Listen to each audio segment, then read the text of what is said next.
So what was it like working with Blake Lively on the set of It Ends With Us? Justin Baldoni dropped a number of text messages with crew members detailing just how difficult Blake Lively was to work with. Anna, what does it mean to be working with Blake again? Oh, talking about you. Zelensky was asked to leave the White House. Then he appeared on Fox News and said he thinks he can still salvage his relationship with President Trump, which is like Justin Baldoni saying, I'd love to work with Blake again. Blake Lively, the beloved Hollywood actress known for her roles in Gossip Girl and A Simple Favor, is now at the center of shocking allegations that could change everything. Once seen as a golden girl of the industry, recent reports suggest that her co-stars are coming forward with disturbing claims about her alleged misconduct behind the scenes. While details remain murky, insiders hint at a hidden dark side that the public never saw. I'm not below compliments. That's what my mom always says. She's like, wants me to compliment her, and she's like, I'm not below compliments. I'm like, it's clear that you're not, because she's always soliciting. Oh, because you were just telling me about like weird expressions that she gets wrong, wouldn't it be, I'm not above compliments? Oh yeah, you're right. You're right. Oh, she gets it all wrong. I never even thought about it. She says it. Yes, she's not above compliments. My mom gets everything sort of like expression. She was just telling me like the like. She'll be like smooth as pie. She'll be smooth as silk or whatever. Easy as pie. Yeah, right. and smooth. The controversy began in December 2024 when Lively filed a complaint with the California Civil Rights Department, accusing Baldoni of misconduct and orchestrating a smear campaign against her. In response, Baldoni has denied these allegations and filed a defamation lawsuit against Lively, her husband Ryan Reynolds, and her publicist Leslie Sloan. Blake Lively is slamming Justin Baldoni's $400 million lawsuit against her. Her legal team has made a statement. They say this is an age-old story. A woman speaks up with concrete evidence of sexual harassment and retaliation, and the abuser attempts to turn the tables on the victim. This is what experts call DARVO, deny, attack, reverse victim offender. They believe Justin and his team are pulling out all the stops to try and overwhelm the public's ability to understand that what they are doing is retaliation against sexual harassment allegations. They continue to say they are trying to shift the narrative to Miss Lively by falsely claiming that she seized creative control and alienated the cast from Mr. Baldoni. The evidence will show that the cast and others had their own negative experiences with Mr. Baldoni and Wayfarer. The evidence will also show that Sony asked Miss Lively to oversee Sony's cut of the film, which they then selected for distribution, and was a resounding success. Lively's complaint details instances of alleged misconduct during the filming of It Ends With Us, where Baldoni reportedly created a hostile work environment. Specific allegations include showing inappropriate content, discussing intimate conquests, and making unsolicited comments about Lively's body and weight. Lively asserts that after she voiced her concerns, Baldoni and his production company Wayfarer Studios initiated a retaliatory smear campaign to tarnish her reputation. Blake Lively suing Justin Baldoni for sexual harassment was not on my 2024 bingo card, but here we are. In Blake's lawsuit, she is alleging there was a meeting that included her husband, Ryan, where she demanded no more showing of nude photos or images of women to Blake, no more mention of Baldoni's alleged previous porno addiction, no more discussions about sexual conquest in front of Blake and others, no further mentions of cast and crew's genitalia, no more inquiries about Blake's weight, and no more further mention about her father who passed away. It goes on to say no more adding of sex scenes and oral sex or on-camera climaxing outside of the scope of the script that she approved. Justin's lawyer basically said this was Blake's attempt to fix her negative reputation. As we know, this last year, she went from being a Hollywood sweetheart to basically being disliked by the fans. Meanwhile, Hassan Minhaj, who portrayed Marshall in the film It Ends With Us, addressed rumors of on-set tension among the cast in an interview with Esquire. He stated, "I can't speak to other people's experiences, but everybody was very professional and cool to me. It was lovely and everybody was lovely." Minhaj expressed surprise upon hearing about the alleged disputes, noting that he was unaware of any such issues during his time on set. Only It Ends With Us cast member that still follows Justin Baldoni has made a comment about all of the backlash the movie received, and some of the drama between Justin and Blake. Hassan, who plays the husband of Jenny Slate's character, said that he can't speak to anyone else's experience, but he said that his experience was that everyone was professional and easy to work with. He said it was lovely and everybody was lovely, and afterwards he just ended up feeling a bit disillusioned and confused about everything that was happening in the news. He said it was a very strange, bizarre year, and that as a comic he was definitely laughing at a lot of moments, which we can totally understand. This already adds to the weirdness that was going on within the cast with Jenny Slate just ignoring questions about Justin. Then Brandon Sklenar's comment about Blake and defending her. I feel like Hassan is giving us an inside look at what it was really like. He even said everybody was professional on set, basically denying that Justin was ever unprofessional. However, Blake Lively has a history of making defamatory claims against her co-stars. Jed Wallace, the owner of a crisis mitigation firm, has filed a defamation lawsuit against Lively, alleging that she falsely accused him of orchestrating an online smear campaign against her. Wallace claims this accusation caused significant harm to his reputation.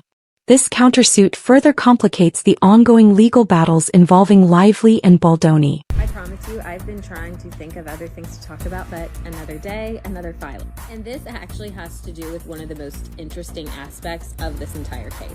Blake Lively is now being sued by Jed Wallace of Street Relations Inc. He has said that she has cost him millions of dollars in reputational harm and is suing her for defamation.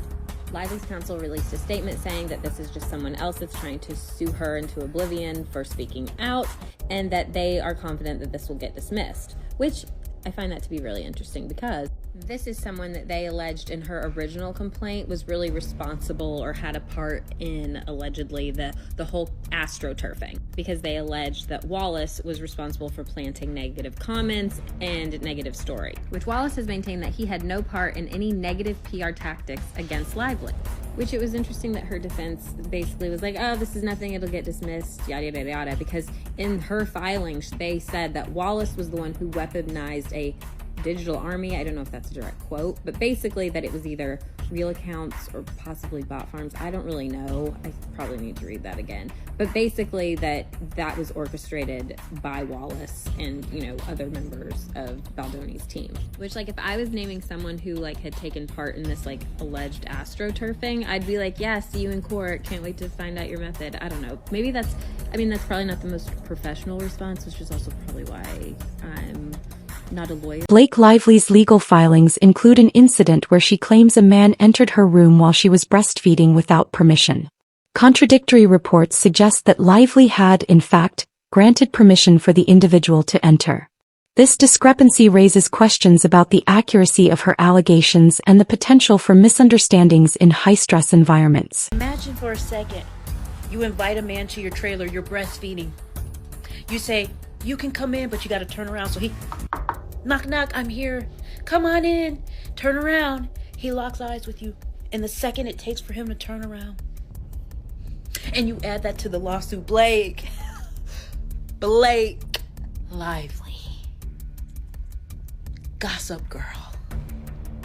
You must be stopped. That man was standing and staring at the wall. Singing show tunes to himself for all we know, counting stars, counting specks of dust and paint. And you said that was sexual harassment. At this point, you gotta blame it on Ryan Reynolds. Say he wanted the idea for a movie. Say that he thought that it was gonna be a funny ha ha ha moment. You know how he jokes. Say we all know how he jokes because it's not working. You doomed us. Reports suggest that Blake's alleged bullying behavior on the set of A Simple Favor created a toxic work environment, with assistant director Barbara Seaman claiming she was forced to resign due to the distress caused by Lively's conduct. As these claims emerge alongside other legal disputes, they raise serious questions about Lively's professional ethics and treatment of colleagues. Blake Lively was the reason an assistant director quit A Simple Favor, allegedly of course, and we learned this from Henry Golding's post. Henry Golding, who was in A Simple Favor, made a post with the poster for another Simple Favor, and under his post, Barbed Wire TV had commented, "I worked with you on the first one. My experience with everyone was absolutely amazing except for a certain someone who is the reason I quit being an AD. Guess who that person person is. Wish you all the best with this though. And Barbed Wire TV went on to say, I want to avoid attention around this, but I will say she was cruel to many. I know I cried my way home many nights because you try so hard to please someone who is never pleased and puts you down constantly. I can't believe it's actually getting back at her. Karma is real. And Barbed Wire TV, whose real name is Barbara Jaworski, definitely seems to work in like the production world. And for further proof, here's her IMDb. Seems to be under her maiden name. Says she's known for Barbed Wire TV, which obviously that's even her account name. Under projects, you'll see A Simple Favor. She was the 4th assistant director. So not only did we learn that she quit, but apparently she made many people cry behind the scenes. Another victim, Jamie, shared an experience from nearly 2 decades ago when she was a young intern in the entertainment industry. She recalled being 20 years old and assigned a simple task: handing out water bottles on set while a 17-year-old Blake Lively was promoting Sisterhood of the Traveling Pants. Inexperienced in the industry, and then you got a job as an intern? Yeah, and I had turned 20 a week before, so I was young. And she was young, I believe, 17, and I always reserve the right to say people can change, to put that out there. Yeah. But I was pointed out and singled out as someone that treated her like a fan when, as someone who grew up on set and in this world, I knew you don't talk to talent. Jamie stated that she had no interaction with Lively, did not speak to her, and only walked past her in the green room. However, Lively later accused her of treating her like a fan and making her uncomfortable. Jamie was singled out for this alleged behavior and was reprimanded, which she described as a frightening experience, especially as an intern, since she feared it could end her career. She wasn't even famous at that point, was she? Did you know who she was? No. So I was an intern on a show that she was doing press for, and they were going to talk about Sisterhood of the Traveling Pants. It was 3 of the 4 stars. I believe it was Alexis Bledel who wasn't there. And my job was to hand out water bottles to whoever needed it on set that day. And so I didn't talk to her. I had no interaction with her. I walked by her in the green room and I went to set as I do. And then she was like, oh, that girl did I hang up? No, Okay. You're there. Yeah. That girl treated me like a fan. That girl made me uncomfortable. The controversy dates back to the troubled production of the romantic drama It Ends With Us, where tensions on set and behind the scenes quickly morphed into a full-blown legal war. Blake Lively, once known for her polished public image and acclaimed acting chops, has found herself embroiled in a bitter dispute after filing complaints alleging that Justin Baldoni engaged in inappropriate on-set behavior. Justin Baldoni is now involving Taylor Swift in his lawsuit against Blake Lively. So Justin Baldoni is suing Blake Lively, Ryan Reynolds, and their publicists for over $400 million for all the It Ends With Us drama. Now he's name-dropping Taylor Swift, Blake's bestie, in the mix. Thankfully, Taylor Swift is not being sued, but she's mentioned in his 179-page paper complaint. And he's alleging that Taylor's fame was used to pressure him during production. And it really all stems from this penthouse situation where Blake and Ryan live. Apparently there was a meeting there with all of them and Taylor Swift was actually present, and Blake ended up rewriting one of the scenes. And even after the meeting was over, Baldoni texted Blake this, saying, I gotta put my glasses on for this one, the font is too small. Also was working on the rooftop scene today. Really love what you did. This was a sinister PR move. Blake Lively then moved 11 days later to file a lawsuit. So now she has filed a lawsuit. And I don't think she ever wanted to do this. I think she genuinely wanted this to be a PR move, and she wanted to leak it to the New York Times. She thought the public would take her side with no questions asked. And instead the public is saying, no, we have a few questions here. And Justin Baldoni is going all the way to the wall on this. His lawyer is already giving interviews explaining just how nasty her team has played this. The lawyer's name is Brian Friedman. He stopped by the Megyn Kelly show. And here's some of the things that he had to say. First, he says there used to never be a sexual claim. There never was a sexual claim until she went to that civil rights office. Take a listen. There was actually no allegation of sexual harassment until the lawsuit was filed. The allegations, ranging from claims of misconduct to accusations of a retaliatory smear campaign, have not only rocked the film's production but also ignited a media frenzy. We're going to be talking all things Blake Lively and her legal complaint that she's filed against her It Ends With Us co-star Justin Baldoni. Yes, the It Ends With Us movie drama does in fact not end. What's interesting about this story to me is the Justin Baldoni of it all. He is a self-proclaimed male feminist. He's woke. He speaks out against sexual assault and sexual harassment, even toxic masculinity. And now in this legal complaint filed by Blake Lively, he's being accused of sexual harassment. I challenge you to see if you can use the same qualities that you feel make you a man to go deeper into yourself. And will you be man enough to stand up to other men when you hear locker room talk, when you hear stories of sexual harassment, when you hear your boys talking about grabbing ass or getting her drunk? Will you actually stand up and do something so that one day we don't have to live in a world where a woman has to risk everything and come forward to say the words "me too"? This is gonna be really awkward if these allegations are true. I will say, just for the record, I'm not a fan of either of these individuals, and something about both of them rubs me the wrong way. Followed by an attempted PR takedown of her to cover his own ass from people finding out what he did to her. In an article titled "We Can Bury Anyone," Blake Lively heroically shared her story, and the world was on her side because it looked like she was just trying to take down a predator in Hollywood. So Justin Baldoni and his ace lawyer launched an all-cylinder fire attack to clear his name, and he started by suing the New York Times, saying that article was just published because it was paid for by Ryan Reynolds, and it was a multi-layered scheme planned out by Blake and Ryan to take down Justin. And I think it's pretty common knowledge that the mainstream media will lie on behalf of their powerful friends or anyone who pays them off to say certain things. During the production of It Ends With Us, reports indicate that Blake Lively sought substantial creative control over the film's final cut. This led to tensions with director and co-star Justin Baldoni, resulting in the existence of competing versions of the film. In an unprecedented move, Lively allegedly arranged for the film's editors to travel to her location so she could personally oversee the editing process. Baldoni claims that since day one of production, she tried to push her weight. She would undermine their wardrobe director and make outfit choices of her own. And rather than showing up to her scheduled fittings, she drove up the budget by having them shuttle all of the clothes to her so that she could try them on.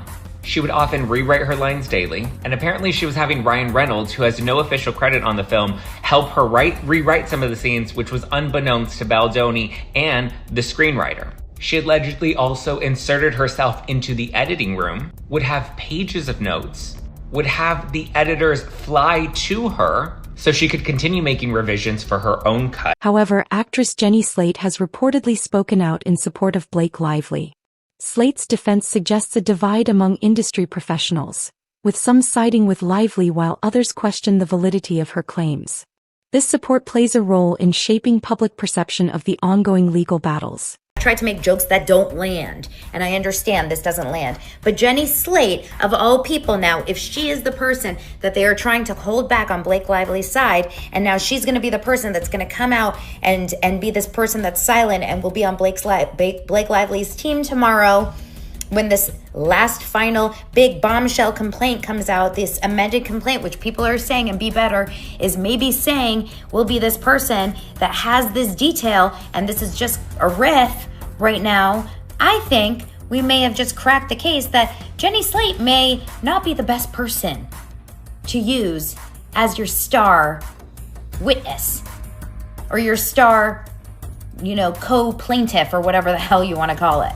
I mean, name one couple where the man says, I just love hitting my girlfriend. So fun. Just push. What do you think about these allegations against Blake Lively? Do you believe the claims, or do you think there's more to the story? Share your thoughts in the comments below.